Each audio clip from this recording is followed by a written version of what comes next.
Hello. So, I'm gonna make some hot chocolate today. You only need 2 ingredients, which is milk, any sort of milk, and chocolate.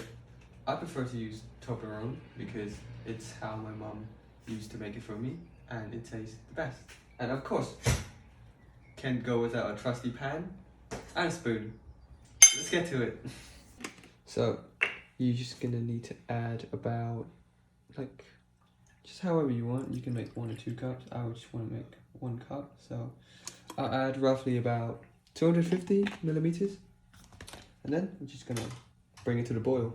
While the milk is boiling, get yourself a cup.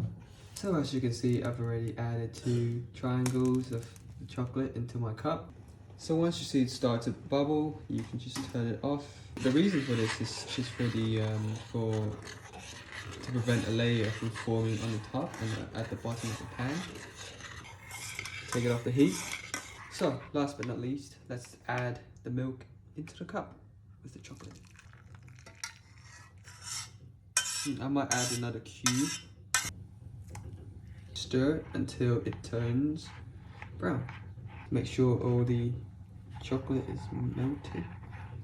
Blend well with the milk. Let that magic happen.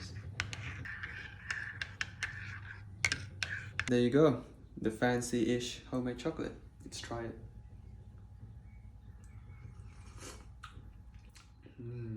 Yeah.